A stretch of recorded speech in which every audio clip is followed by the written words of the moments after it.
گناہوں کی عادت چھڑا میرے مولا، مجھے نیک انسان بنا۔ اس لیے اگر ہم چاہتے ہیں کہ اللہ تعالیٰ ہماری زندگی میں سکون پیدا کر دے، ہماری دنیا بھی اچھی ہو جائے، آخرت بھی اچھی ہو جائے، تو میری ماں و بہنوں، ہم اپنی زندگی میں اللہ کے حکموں کو زندہ کریں، نبی کریم صلی اللہ علیہ وسلم کی زندگی کو لانے کی کوشش کریں۔ ایک ایک چیز کو شریعت کے ترازو میں تول کر پھر فیصلہ کریں۔ آپ کا لباس کیسا ہے، آپ اپنے لباس کی ہر چیز کو نوٹ کریں اور اس کو سیرت پہ پیش کریں کہ آپ کے نبی نے آپ کو اس لباس کی اجازت دی ہے۔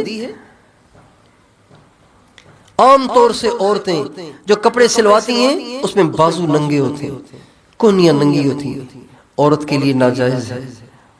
دیندار مدرسوں میں پڑھانے والی بچیاں بھی اتنے تنگ لباس پہنتی ہیں کہ ان کے جسم کی بناوٹ کھلا ظاہر ہو رہی ہوتی ہے، ان کے بازوؤں کا سائز، ان کے کمر کا سائز ظاہر ہو رہا ہوتا ہے۔ یہ سب ناجائز باتیں ہیں، یہ سب وہ باتیں جس سے اللہ ناراض ہوتا ہے اور جس سے رحمت کے فرشتے چلے جاتے ہیں اور جنات اور شیاطین گھروں میں آ کے ڈیرا ڈال لیتے ہیں۔ ہر چیز کو پیش کریں شریعت پر، اپنے کرتے کو پیش کریں، شلوار کو پیش کریں، دوپٹے کو پیش کریں، چادر کو پیش کریں، برقعے کو پیش کریں سیرت پر کہ اس کی آپ کو اجازت بھی ہے یا آپ اپنی مرضی سے استعمال کر رہی ہیں۔ آپ اپنی بچیوں کی شادیاں کرنے لگی ہیں، اپنی بچیوں کی شادی میں آپ جو کچھ کرنا چاہتی ہیں پہلے اس کو سیرت پر پیش کریں، نبی کریم صلی اللہ علیہ وسلم کی خدمت اقدس میں پیش کریں کہ آقا اس کی اجازت ہے۔ آپ کو ہمارے نبی کی سیرت بتائے گی کہ یہ کون سا کام آپ کے لیے جائز ہے، کون سا کام ناجائز ہے۔ ایک یہ بھی ٹینشن آج کل ہے، ماؤں کو بچیوں کی ٹینشن کھائی جاتی ہے کہ میری بچی اپنے گھر میں خوش نہیں ہے، میری بچی کے ساتھ بڑے مسائل ہیں، خاوند اس سے لڑتا ہے، نند اس سے لڑتی ہے، ساس اس سے نفرت کرتی ہے، اس کی جھوٹی اپنے بیٹے کو شکایتیں لگاتی ہے، روزانہ میری بیٹی کو پٹواتی ہے۔ یہ بھی ایک بہت بڑا مسئلہ چل رہا ہے۔ اور میری ماں و بہنوں، اس کی جڑ عرض کروں، اس کی جڑ یہ ہے کہ اس لڑکے اور لڑکی کی شادی اللہ اور اس کے نبی کے حکم کے مطابق ہی نہیں ہوئی۔ اگر اس کی شادی شریعت کے مطابق ہوتی، اللہ اور اس کے نبی کی سنت کے مطابق ہوتی، تو اللہ کی قسم اللہ ان کی زندگی کو جنت بنا دیتا۔ شادیاں کرتے ہیں ہندوؤں کے طریقے پر، یہودیوں کے طریقے پر، عیسائیوں کے طریقے پر، اور امید لگاتے ہیں کہ اللہ تعالیٰ ہمیں امام حسن اور امام حسین جیسے بچے دے گا۔ ایسے نہیں ہو سکتا۔ جو کانٹے بوتا ہے وہ کانٹے ہی کاٹتا ہے، جو پھول بوتا ہے وہ پھول ہی کاٹتا ہے۔ آج ہماری شادیاں کفار کے طریقے پر ہیں۔ ہمارے نبی کی سب سے لاڈلی بیٹی حضرت فاطمہ ہے، آپ کو اس سے اتنی محبت تھی، ان سے اتنی محبت تھی کہ جب بھی وہ آتی آپ ان سے بیٹھے نہیں ملتے تھے۔ رسالت مآب، سرکار دو عالم، وجہ کائنات، خاتم النبیین، امام المرسلین خود کھڑے ہو جاتے تھے اور اپنی بیٹی کو سینے سے لگاتے تھے، ان کا ماتھا چومتے تھے، اپنی چادر کو ان کے لیے بچھا دیتے تھے اور ان کے پاس بیٹھ کے اپنی پوری توجہ ان کی طرف مبذول فرماتے تھے اور فرماتے تھے بیٹی کیسے آنا ہوگا۔ اتنی آپ کو محبت تھی،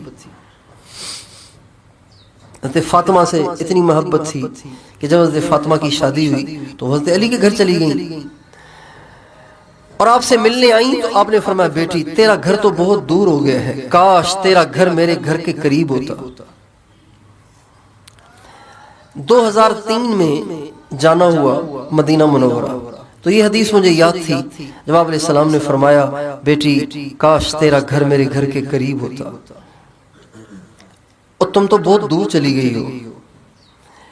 تو میں نے سوچا کہ حضرت علی کا گھر ابھی بھی اس کی نشاندہی ہے، تو میں نے سوچا کہ میں ذرا اس فاصلے کا ناپ کروں کہ کتنا فاصلہ ہمارے نبی کے گھر میں اور حضرت علی کے گھر میں تھا، جس کو آپ بہت دور فرما رہے ہیں۔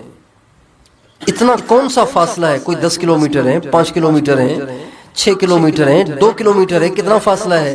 چنانچہ میں نے اما عائشہ رضی اللہ عنہا کا جو حجرہ ہے جہاں ہمارے آقا کا روضہ ہے، وہاں سے میں نے درمیانی رفتار کے ساتھ چلنا شروع کیا۔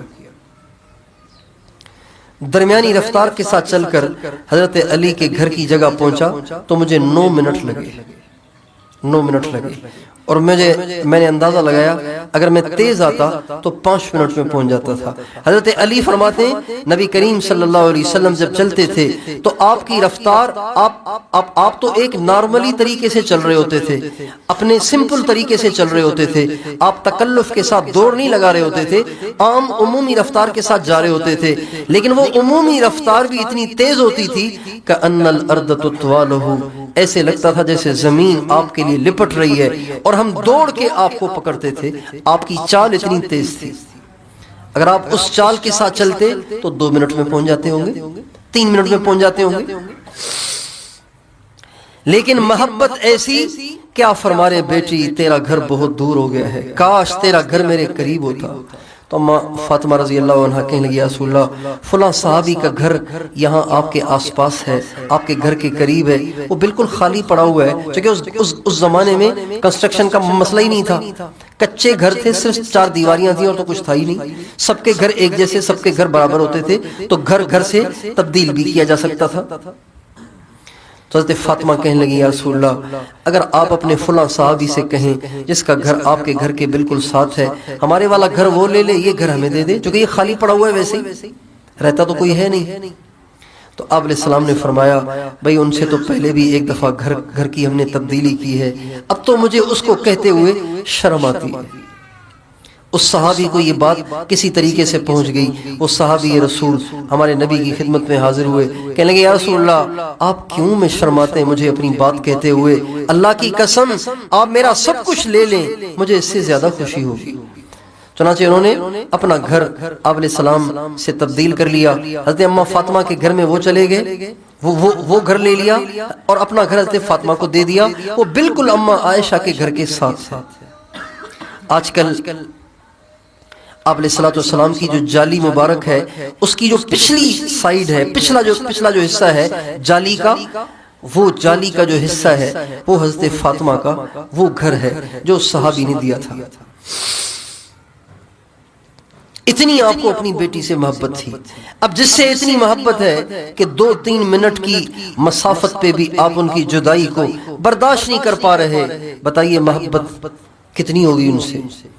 اب جب ان سے اتنی محبت ہے تو ان کی شادی تو بڑی دھوم دھام سے ہونی چاہیے تھی، ان کی شادی کے لیے تو جنت کے کھانے اتارے جاتے، ان کی شادی میں تو جبریل اترتے، میکائیل اترتے، اسرافیل اترتے، فرشتوں کے مجمع لگ جاتے، دھوم دھام سے جنت کے کھانے اتارے جاتے، ساری دنیا کو ولیمہ کھلایا جاتا اور ساری دنیا کے لوگوں کی دعوت کی جاتی، لیکن ہمارے نبی نے اپنی سب سے پیاری بیٹی کی جو شادی کی ہے وہ اتنی سادہ کی ہے کہ آج کل بڑے سے بڑا دیندار اس کا تصور بھی نہیں کر سکتا۔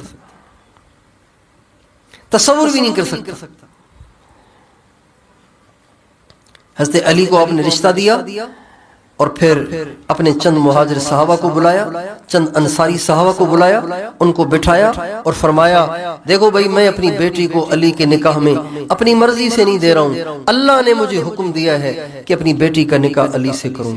پھر آپ نے حضرت علی سے فرمایا، علی آپ نے خطبہ پڑھا، پھر فرمایا علی تمہیں میری بیٹی قبول ہے نکاح میں اس کو تمہارے نکاح میں دیتا ہوں 480 درہم کے عوض میں، مہر کے عوض میں۔ انہوں نے کہا یا رسول اللہ مجھے قبول ہے۔ آپ نے فرمایا علی اب تم گھر چلے جاؤ، میری بیٹی خود تمہارے گھر پہنچ جائے گی۔ حضرت ام ایمن کے پاس آپ تشریف لائے اور آپ نے فرمایا ام ایمن میری بیٹی کو کپڑے پہناؤ اور اس کو علی کے گھر چھوڑ کے آ جاؤ، شادی ہو گئی۔ ہماری بیٹیاں حضرت فاطمہ سے زیادہ قیمتی نہیں ہیں، ہماری بیٹیاں حضرت فاطمہ سے زیادہ لاڈلی نہیں ہیں، لیکن ہم اپنی شادیوں میں، ہماری مائیں بہنیں اپنی بچیوں کی شادیوں میں اللہ کو بھول جاتی ہیں، اللہ کے نبی کو بھول جاتی ہیں۔ جب شاپنگ کرنے جاتی ہیں تو دیندار عورتیں بھی پردے اتار دیتی ہیں، دیندار عورتیں بھی پردے اتار دیتی ہیں، اور دوسرے شہروں میں جائیں، ملتان کی لاہور چلی جائے پھر تو ویسے ہی پردہ اس کے لیے اتارنا جائز ہو جاتا ہے۔ میری ماں بہنوں، ہماری دنیا اور آخرت دونوں جہاں تب بنیں گے جب پورا اسلام ہماری زندگیوں میں ہو، پورا دین زندگیوں میں ہو۔ ہمارا اٹھنا بیٹھنا، ہمارا کھانا پینا، ہمارا چلنا پھرنا، ہماری پوری زندگی اللہ پاک کے حکم اور نبی کریم صلی اللہ علیہ وسلم کے طریقے کے مطابق ہونی چاہیے۔ عورت کا لباس کھلا ہونا چاہیے۔ دو چیزیں چھپانی ہوتی ہیں عورت نے، ایک جسم کی بناوٹ چھپانی ہوتی ہے۔ آج کل دیندار عورتیں جسم چھپا لیتی ہیں، بناوٹ نہیں چھپاتی۔ کھلا لباس پہنے، ایسا برقع پہنے کہ جس برقعے میں پتہ ہی نہ چلے کہ جوان ہے یا بوڑھی ہے۔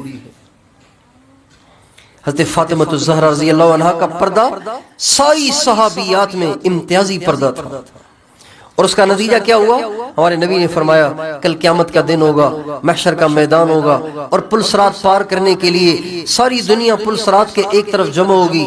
محشر کے میدان میں ایک اعلان کرنے والا اعلان کرے گا، یا اہل الجمع غضوا ابصارکم حتی تمر فاطمہ بنت محمد۔ اے محشر والو، وہاں نبی بھی ہوں گے، اولیاء بھی ہوں گے، صدیقین بھی ہوں گے، صالحین اور شہداء بھی ہوں گے۔ سب کو اعلان کر کے کہا جائے گا، یا اہل الجمع، اے محشر والو، اپنی نگاہوں کو جھکاؤ تاکہ محمد کی با حیا با پرد بیٹی پردے کے ساتھ پل صراط کو پار کرے۔ کتنا بڑا اعزاز ہے۔ چند دن کی چاندنی سے آج ہماری عورتیں متاثر ہو کر حضرت فاطمہ کے طریقے سے ہٹ گئی ہیں، حضرت اماں عائشہ کے طریقے سے ہٹ گئی ہیں، حضرت اماں خدیجہ الکبریٰ کی زندگی سے ہٹ گئی ہیں۔ اس لیے آپ ساری بہنوں سے دست بستہ درخواست ہے کہ اپنی زندگی کو شریعت کے مطابق بناؤ، دین کے مطابق بناؤ، اللہ پاک کے حکم اور نبی کریم صلی اللہ علیہ وسلم کے طریقے کے مطابق بناؤ۔